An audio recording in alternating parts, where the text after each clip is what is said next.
بسم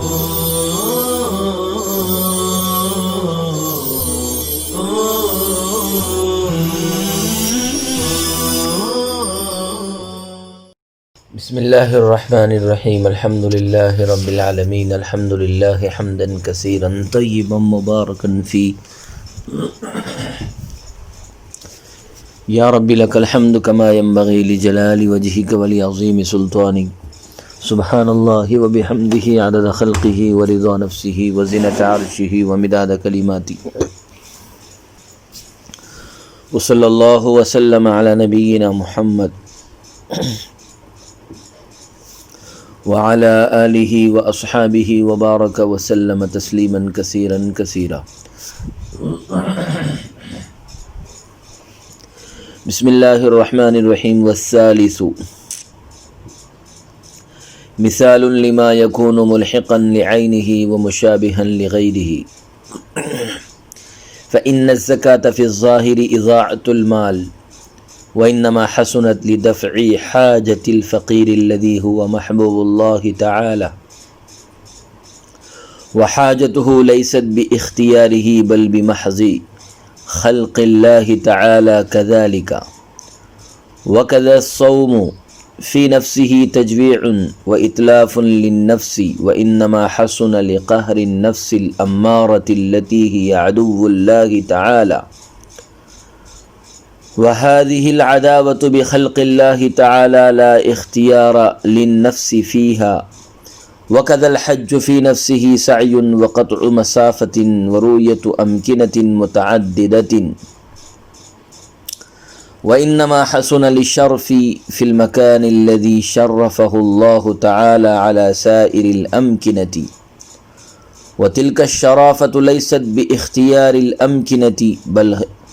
بخلق الله تعالى كذلك فصار كأن هذه الوسائط لم تكن حائلة فيما بين كانت حسنة لعينها۔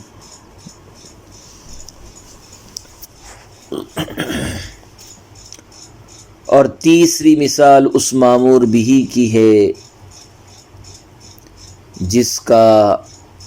حسن ملحق لعینہ اور مشابہ لغیرہ ہے، کیونکہ زکوٰۃ بظاہر مال کو ضائع کرنا ہے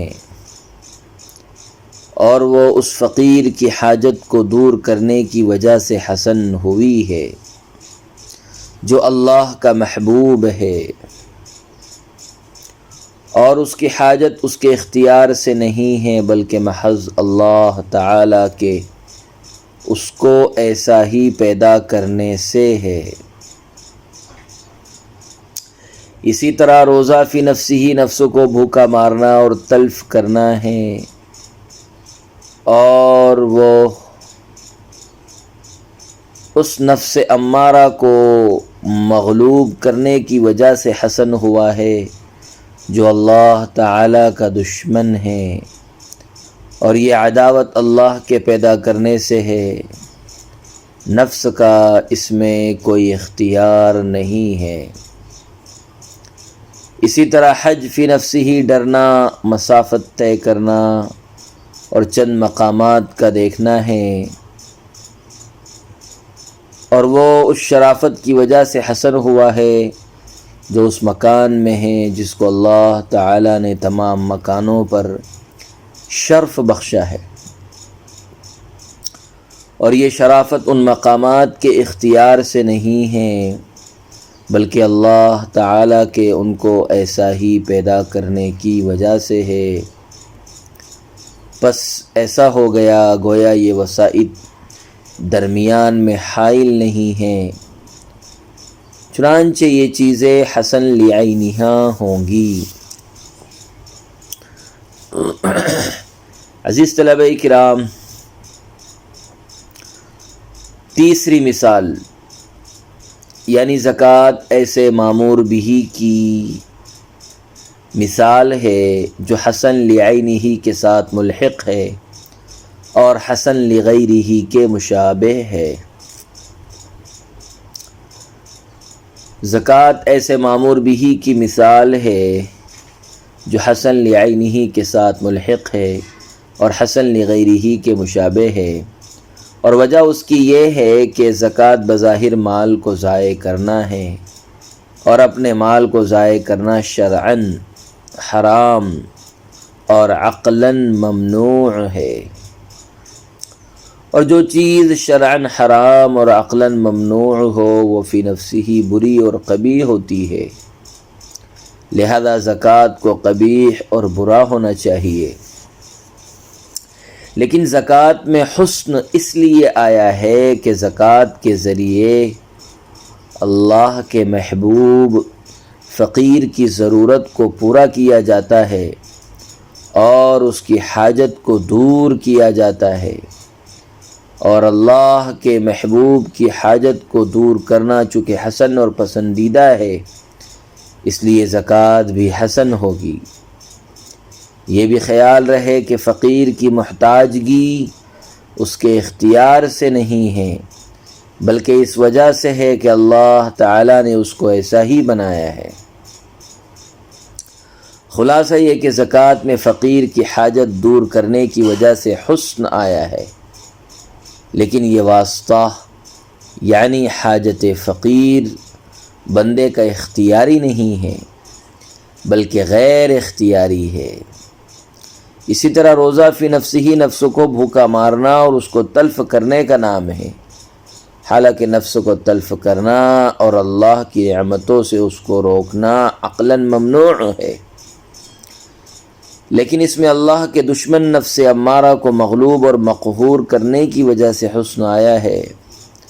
مگر یہ دشمنی بھی اللہ تعالیٰ کی پیدا کردہ ہے، ورنہ نفس کو اس عداوت میں کوئی اختیار نہیں ہے۔ حاصل یہ کہ روزے میں اللہ کے دشمن نفس امارہ کو مغلوب کرنے کی وجہ سے حسن آیا ہے، لیکن یہ واسطہ یعنی عداوت بندے کی اختیاری چیز نہیں ہے بلکہ غیر اختیاری ہے۔ اسی طرح حج بھی فی نفسہ ہی دوڑنے، مسافت طے کرنے اور متعدد مکانات اور مقامات کو دیکھنے کا نام ہے، اور یہ ایسا ہے جیسے تجارت کے لیے سفر، یعنی اس میں کوئی حسن نہیں ہے۔ البتہ حج کے اندر اس مکان یعنی کعبۃ اللہ کی شرافت کی وجہ سے حسن آیا ہے، جس کو اللہ تعالیٰ نے تمام مکانات پر شرف بخشا ہے۔ یہ شرافت بھی کسی مکان کی اختیاری چیز نہیں ہے بلکہ اللہ تعالیٰ کی پیدا کردہ ہے۔ الغرض حج کے اندر شرافت کعبہ کی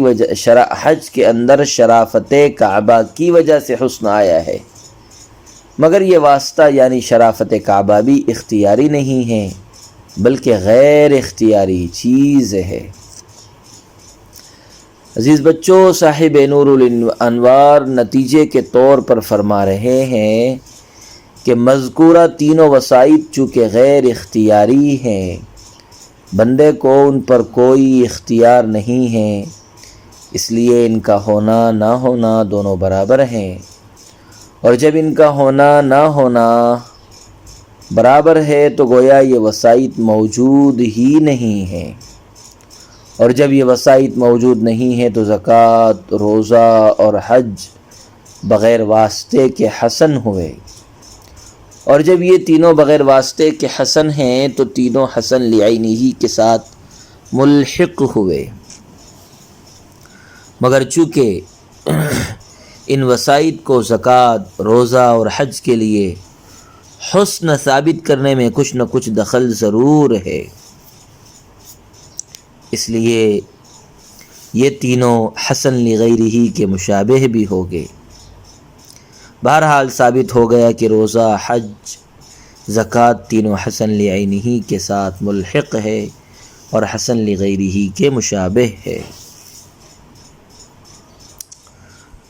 دوبارہ ملاحظہ فرمائیے، صاحب نور الانوار نتیجے کے طور پر فرما رہے ہیں کہ مذکورہ تینوں وسائط چونکہ غیر اختیاری ہے، بندے کو ان پر کوئی اختیار نہیں ہے، اس لیے ان کا ہونا نہ ہونا دونوں برابر ہے، اور جب ان کا ہونا نہ ہونا برابر ہے تو گویا یہ وسائط موجود ہی نہیں ہے، اور جب یہ وسائط موجود نہیں ہیں تو زکوٰۃ، روزہ اور حج بغیر واسطے کے حسن ہوئے، اور جب یہ تینوں بغیر واسطے کے حسن ہیں تو حسن لعینہ کے ساتھ ملحق ہوئے، مگر چونکہ ان وسائط کو زکوٰۃ، روزہ اور حج کے لیے حسن ثابت کرنے میں کچھ نہ کچھ دخل ضرور ہے، اس لیے یہ تینوں حسن لغیرہ کے مشابہ ہوں گے۔ بہرحال ثابت ہو گیا کہ زکوٰۃ، روزہ، حج تینوں حسن لعینہ کے ساتھ ملحق ہے اور حسن لغیرہ کے مشابہ ہے۔ او لغیرہ عطف على قوله لعینہ، ای الحسن اما ان یکون لغیر المامور به بأن يكون منشأ حسنه هو ذلك الغیر والمامور به لا دخل له فيه وهو ثلاثة انواع ايضا على ما نبينه۔